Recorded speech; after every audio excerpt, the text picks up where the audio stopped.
So good morning. Hope everyone's bearing up in all the craziness. I'm going to be talking about breathing today.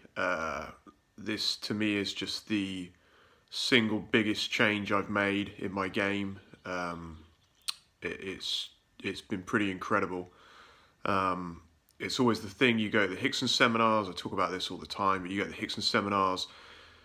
Everyone's going there thinking that they need to know all the secret moves, and the reality of it is that he spends an hour of the 3 hour seminar talking about breathing. He pretty much begins it by saying breathing is the single most important thing that you can really learn and get, you can do to improve your jiu-jitsu and improve your life. And I found that since I've gone down this rabbit hole most recently, so I started doing the Breathe certification with Belisa Vranich.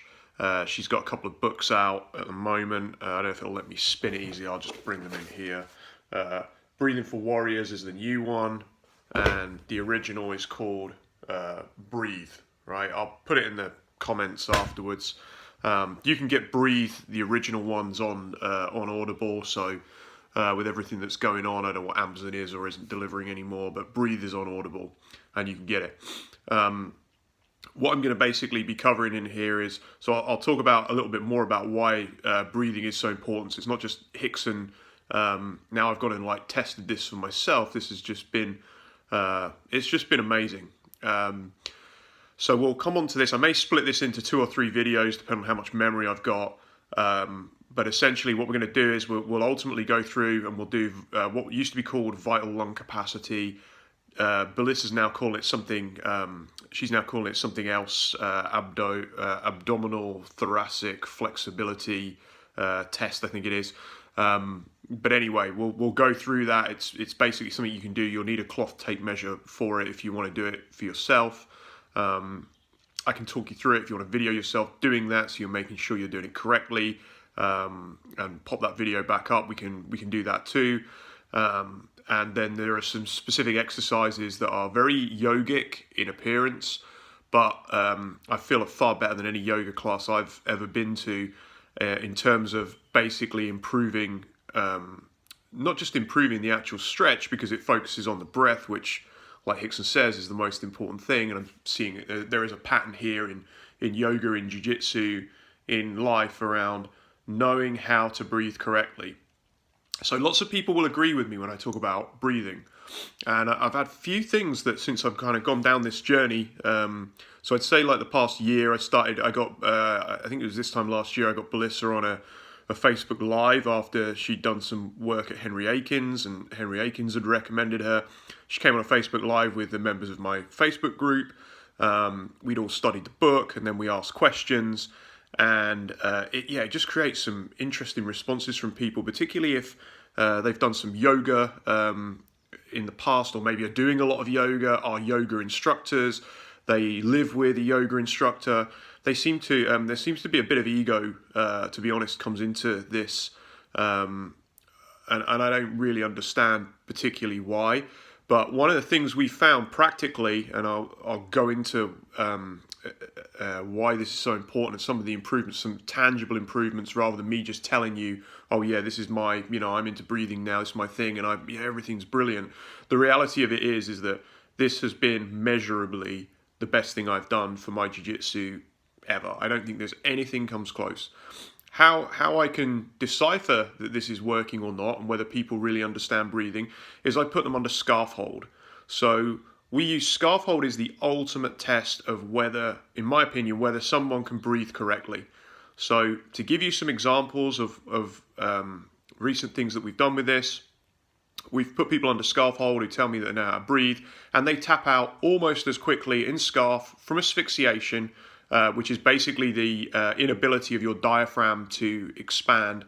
They tap out almost immediately, and then we've done it where I've coached these people on how to actually breathe, and then all of a sudden they're getting through. Some of them are getting through 3 minutes in a scarf hold that they were tapping in the first 10, 15, 20 seconds. They're going 3 minutes without tapping to asphyxiation. Now they might get caught in an arm lock, they might get caught in something else, but it's just they don't even believe that they can do something like that. To be under somebody who can tap them 15, 20, 25 seconds, they're tapping. If they don't escape, they're tapping. And that whole time they've been escaping. If they do escape, they've kind of been in, almost like a respiratory failure. They are dying under there, and it's only the escape that has saved them.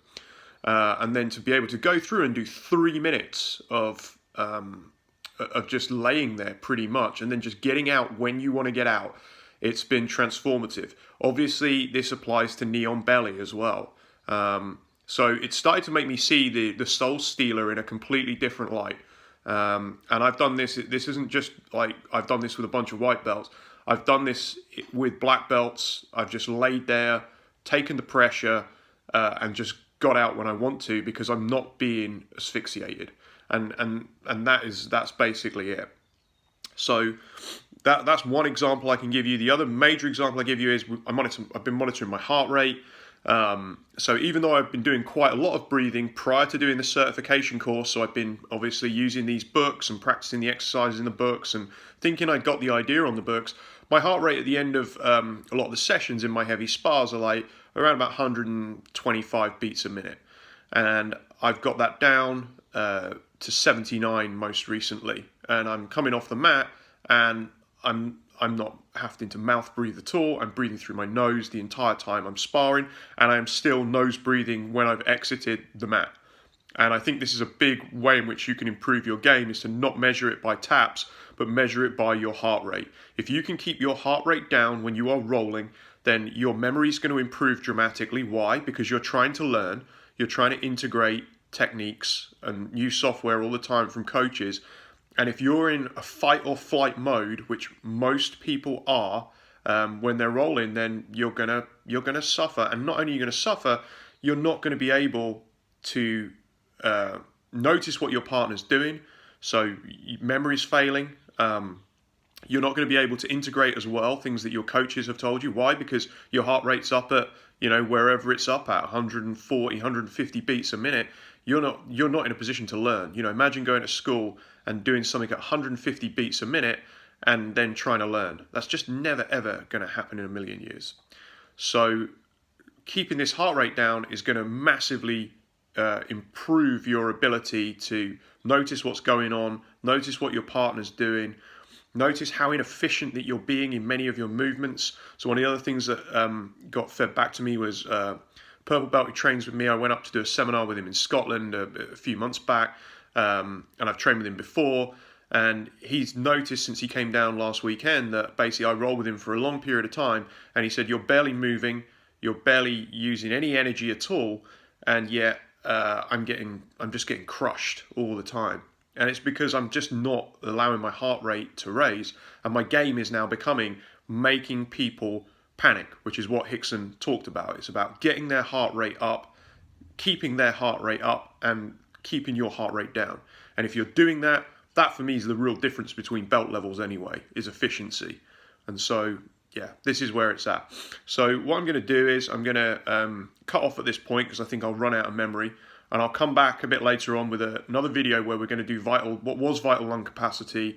Now a term I can't pronounce. It's slightly different on the technique, but basically it's going to effectively measure your ability to expand your diaphragm, which is huge in all parts of your jiu-jitsu and is, I think, part of the key of what we're talking about.